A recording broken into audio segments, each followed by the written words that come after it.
मैं डॉक्टर भामा अग्रवाल राजीव गांधी राजकीय महिला महाविद्यालय भिवानी की ओर से हिंदी की इस कक्षा में आप सबका स्वागत करती हूँ, अभिनंदन करती हूँ। प्यारे बच्चों, आज हम अज्ञे जी की कविता नाच का अध्ययन करने वाले हैं।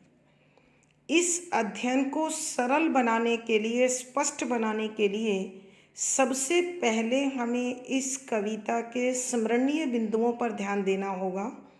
बच्चों, यदि आपने ये स्मरणीय बिंदु समझ लिए तो यह कविता एकदम सरल हो जाएगी, सहज हो जाएगी। तो नंबर 1, यह एक प्रतीकात्मक प्रयोगवादी रचना है। दूसरा बिंदु है, कवि ने नट के खेल को आधार बनाकर अपनी बात को स्पष्ट करने का प्रयास किया है।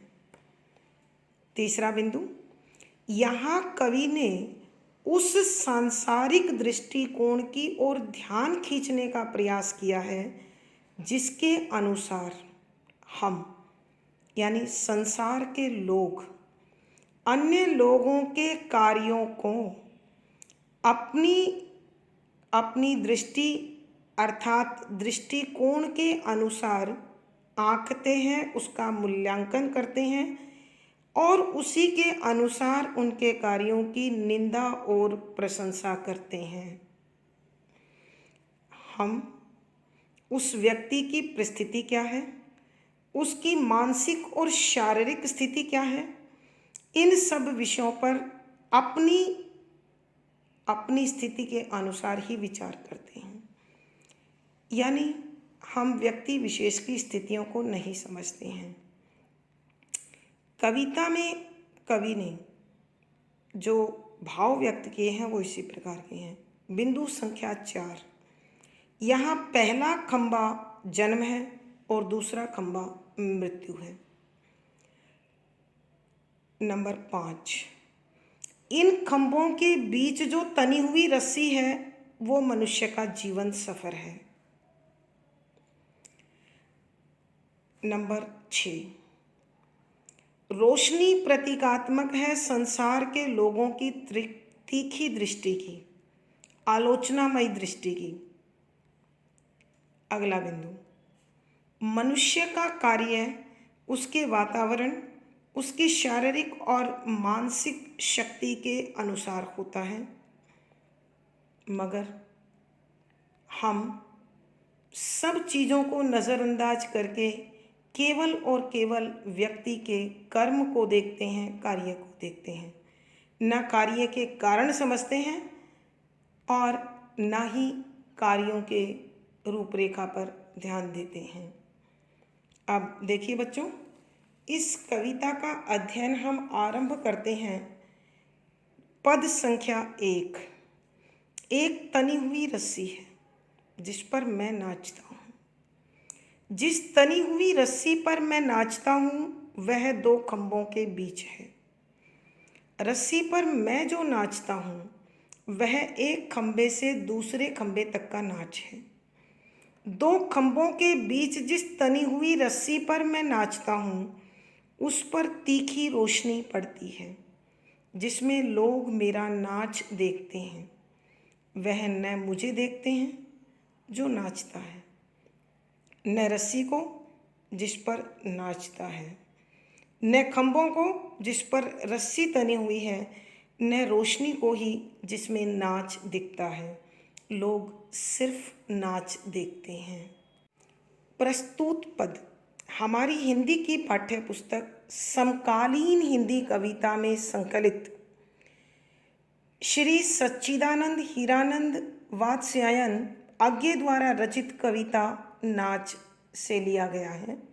संदर्भ, जैसा कि आप जानते हैं यह एक प्रयोगवादी प्रतीकात्मक रचना है, तो कवि ने नट के खेल को आधार बनाकर अपने मनोभावों को व्यक्त करने की कोशिश की है।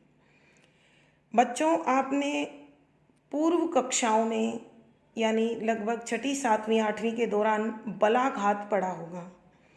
यानी हम अपने बोलने को एक विशेष लहजा देकर एक ही पंक्ति में कहे गए शब्दों के अर्थों का परिवर्तन कर देते हैं। तो यहाँ भी कवि ने कुछ उसी प्रकार का प्रयोग इस कविता को रचते हुए किया है, क्योंकि आप देखेंगे कि केवल एक ही बात कवि विभिन्न तरीकों से कह रहा है। देखिए, एक तनी हुई रस्सी है जिस पर मैं नाचता हूँ। सरलार्थ कि एक रस्सी है जो तनी हुई है और उस तनी हुई रस्सी पर मैं नाच रहा हूँ।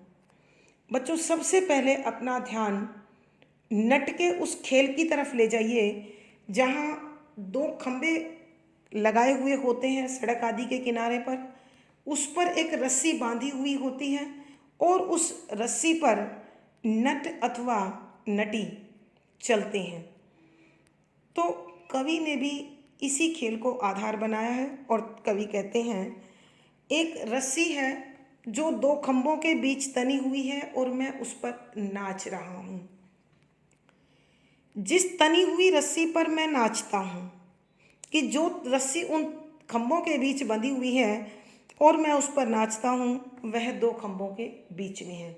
यानी आपने देखा होगा कि इन तीनों पंक्तियों में एक बार कवि ने एक तनी हुई रस्सी है तो रस्सी को प्रमुख बनाया है, दूसरे में मैं नाचता हूँ खुद को प्रतीक बनाया है और तीसरे में दो खंभों को प्रमुख बनाया है। रस्सी पर मैं जो नाचता हूँ कि उसमें जो रस्सी है उस पर मैं नाच रहा हूँ, वह एक खंभे से दूसरे खंभे तक का नाच है कि जहाँ से मैं शुरू होता हूँ दूसरे सिरे तक पहुँचता हूँ और वापस उधर लौट कर आता हूँ। दो खंभों के बीच जिस तनी हुई रस्सी पर मैं नाचता हूँ कि वही दो खंभे हैं जिनकी रस्सी पर मैं नाच रहा हूँ, उस पर तीखी रोशनी पड़ती है। जैसा कि आपने देखा होगा मंच आदि पर जब कोई खेल होता है तो रोशनी के माध्यम से कलाकारों को उभारा जाता है, हाईलाइट किया जाता है, जिसमें लोग मेरा नाच देखते हैं कि उस रोशनी के कारण ही उन्हें मेरा नाच दिखाई देता है। न मुझे देखते हैं जो नाचता है, कि वो मुझे नहीं देखते कि जो व्यक्ति नाच रहा है। बच्चों, प्रतीकात्मक शब्दों का मैं अर्थ करने वाली हूँ। पहले साधारण अर्थ देखें।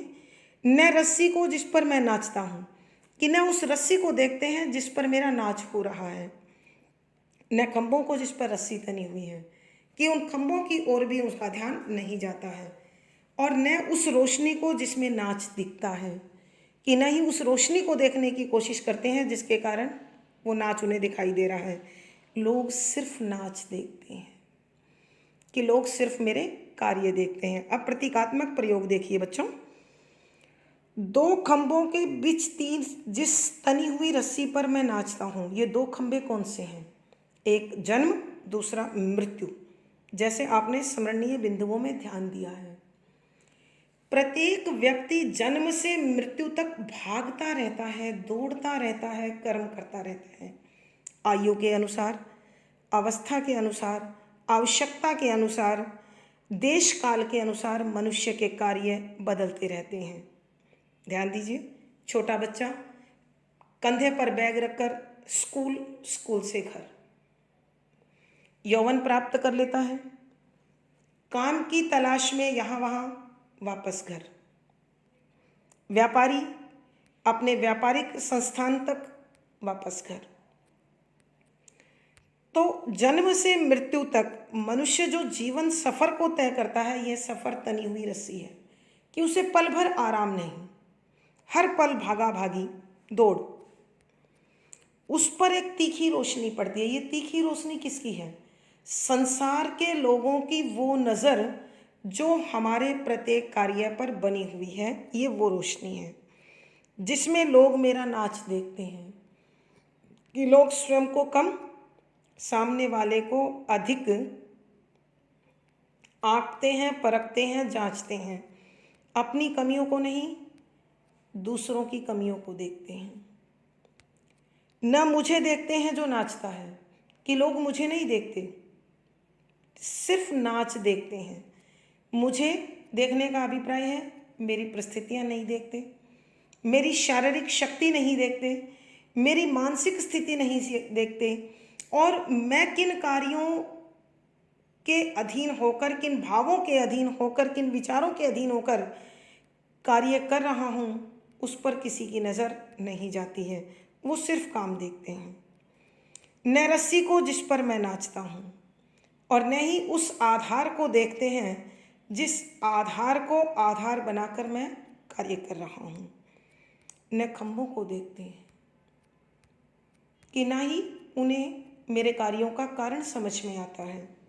लोग सिर्फ नाच, न रोशनी को ही जिसमें नाच दिखता है, कि ना ही वो अपनी उस रोशनी को देखते हैं जिसमें वो नाच देख रहे हैं। अर्थात अपनी मानसिक स्थिति, अपनी बौद्धिक स्थिति, अपनी सामर्थ्य की ओर भी उनका ध्यान नहीं जाता है।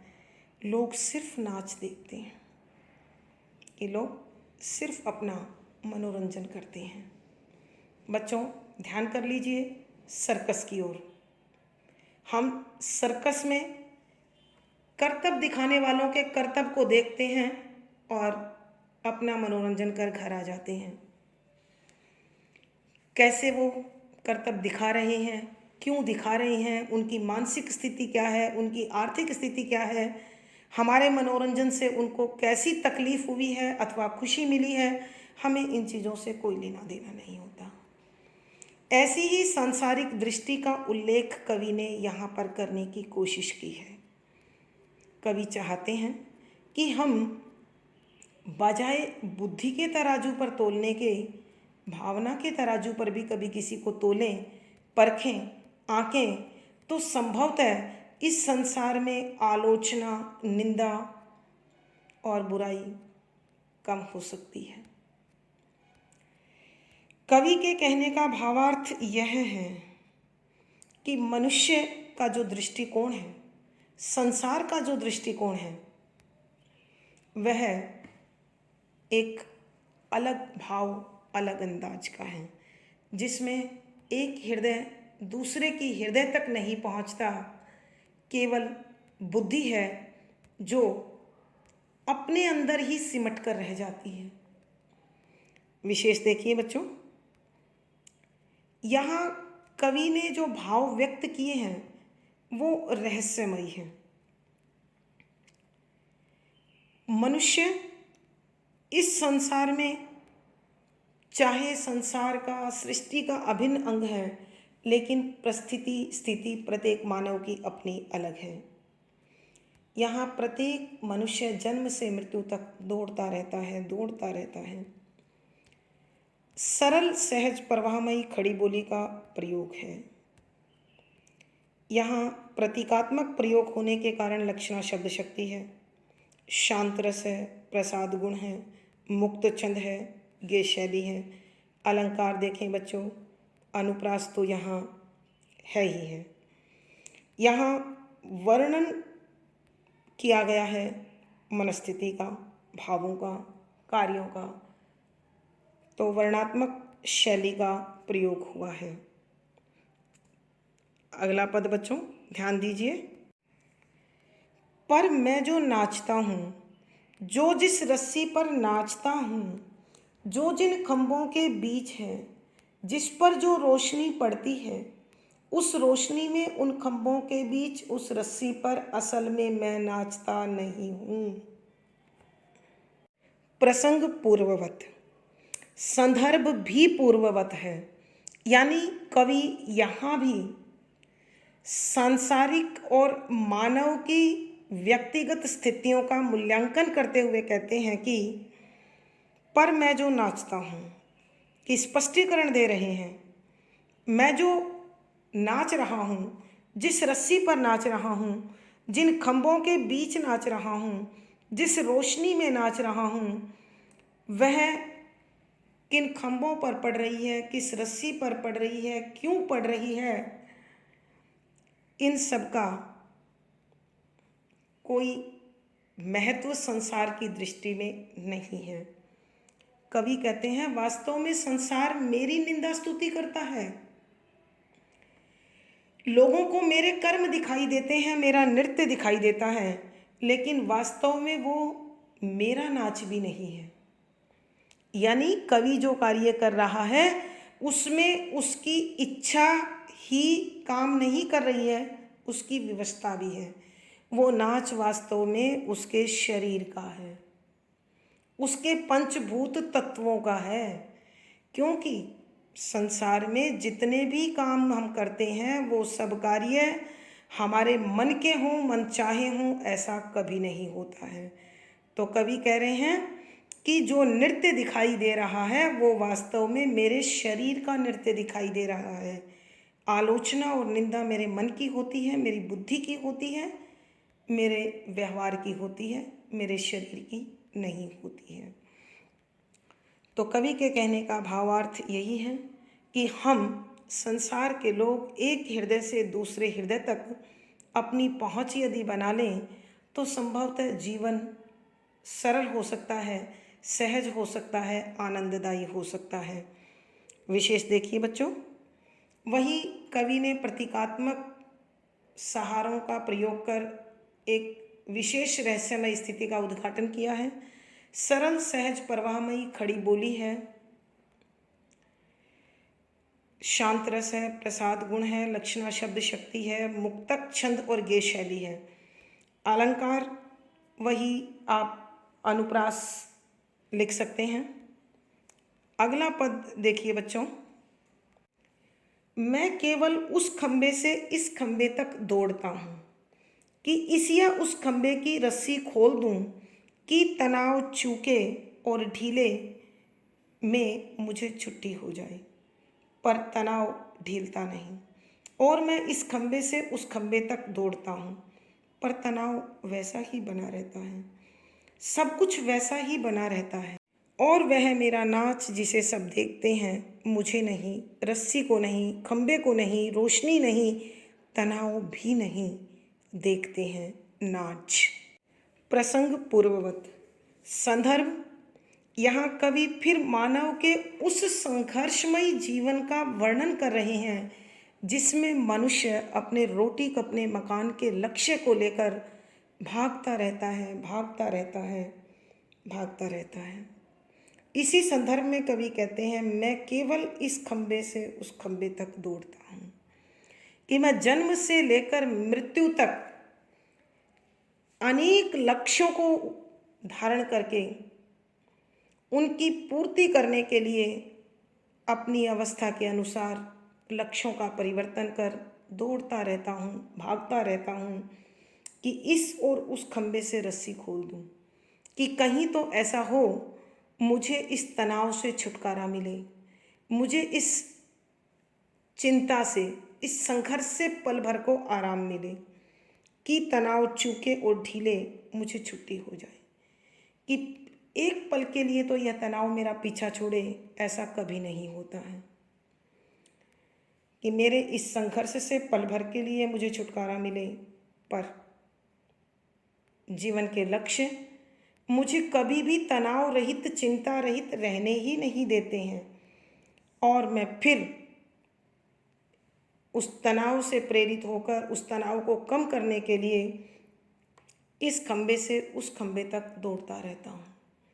बच्चों, आप भी यौवन की दहलीज पर पांव रख चुके हैं।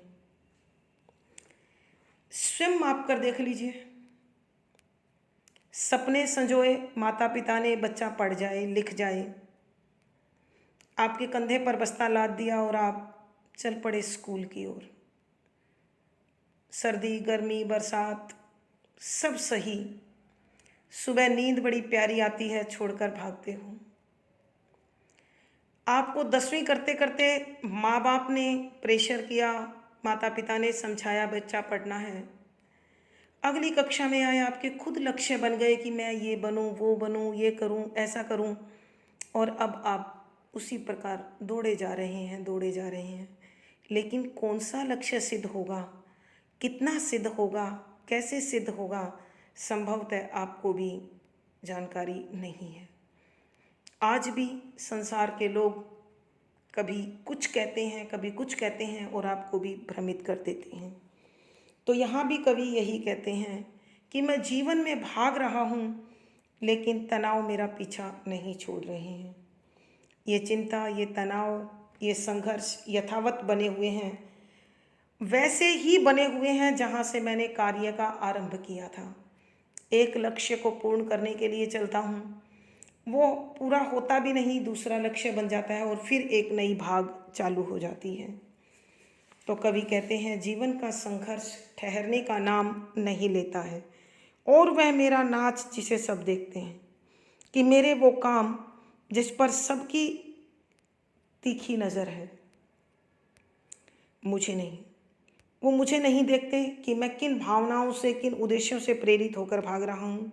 रस्सी को भी नहीं देखते कि मेरे जीवन की आवश्यकताएं क्या हैं। खंबे नहीं कि किन कारणों से मैं भाग रहा हूँ, ये भी वो समझ नहीं पाते।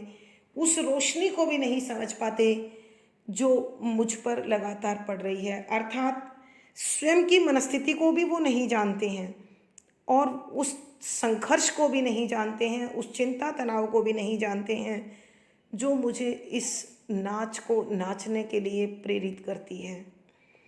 अर्थात कवि के कहने का भाव यह है कि जीवन भर मनुष्य सुख पाने का लक्ष्य जो निर्धारित करता है, सुख उसका शारीरिक भी हो सकता है, भौतिक भी हो सकता है, बौद्धिक भी हो सकता है, आध्यात्मिक भी हो सकता है। वो उस सुख की प्राप्ति के लिए दौड़ता रहता है, दौड़ता रहता है। जब दौड़ते दौड़ते तंग आ जाता है तो चाहता है पल भर चैन की नींद सोऊं। मेरा ये तनाव कहीं ना कहीं मुझे मुक्त कर दे और मुझे पल भर आराम मिले, लेकिन ऐसा नहीं होता है। तो इसलिए कवि कहते हैं कि न कोई रस्सी पर ध्यान देता है, न खंभों पर देता है, न रोशनी पर देता है। कहने का अभिप्राय, मेरी परिस्थितियाँ नहीं देखता, मेरी आवश्यकताएं नहीं देखता, मेरी शारीरिक बौद्धिक क्षमता नहीं देखता, मेरे कारण नहीं देखता। केवल यह संसार मेरा संघर्ष, मेरा नाच, मेरे कर्म देखता है, और उसी के आधार पर मनुष्य, एक तनाव तो मेरे अंदर है और दूसरा तनाव संसार के लोग अपने व्यवहार से दे देते हैं, और मेरा जीवन और भी अधिक संघर्ष में तनावमय हो जाता है।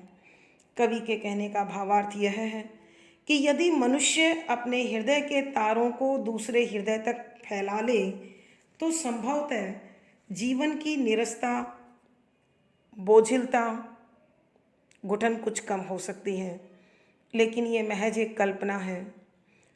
ऐसा होना संसार में शायद ही संभव हो। विशेष कवि यहाँ जीवन सफ़र का बड़ा रहस्यमयी मूल्यांकन कर रहे हैं। सरल सहज प्रवाहमयी खड़ी बोली है, लक्षणा शब्द शक्ति है, शांत रस है, प्रसाद गुण है, मुक्त छंद है, गेय शैली है। प्रतीकों का प्रयोग कर कवि ने अपने भाव बहुत अच्छे से व्यक्त किए हैं। अनुप्रास आदि अलंकारों का सुंदर सहज प्रयोग है। तो बच्चों, प्रतीकात्मक कविता है। आप 2 बार जब तक इसे ध्यान से नहीं सुनेंगे तो मेरी दृष्टि में ऐसा महसूस होता है कि इसे समझना थोड़ा मुश्किल रहेगा, लेकिन आपने यदि स्मरणीय बिंदु सहित समझते हुए इसे सुन लिया तो बड़ी बहुत ही सरल और सहज मगर गूढ़ अर्थ लिए हुए यह कविता है। तो बच्चों, सुनिए, समझिए। इसी आशीष के साथ, शुभकामना के साथ धन्यवाद ज्ञापित करती हूँ। यदि आपको यह कविता समझ आई हो और आपको आनंद आया हो तो कविता को लाइक करें, शेयर करें, चैनल सब्सक्राइब करें। मुझे कमेंट बॉक्स में अपने भाव लिखकर बताएं। धन्यवाद बच्चों। आपका जीवन और दिन मंगलमय हो। इसी शुभकामना के साथ अगली वीडियो में हमारी फिर मुलाकात होगी। धन्यवाद, शुभकामनाएं।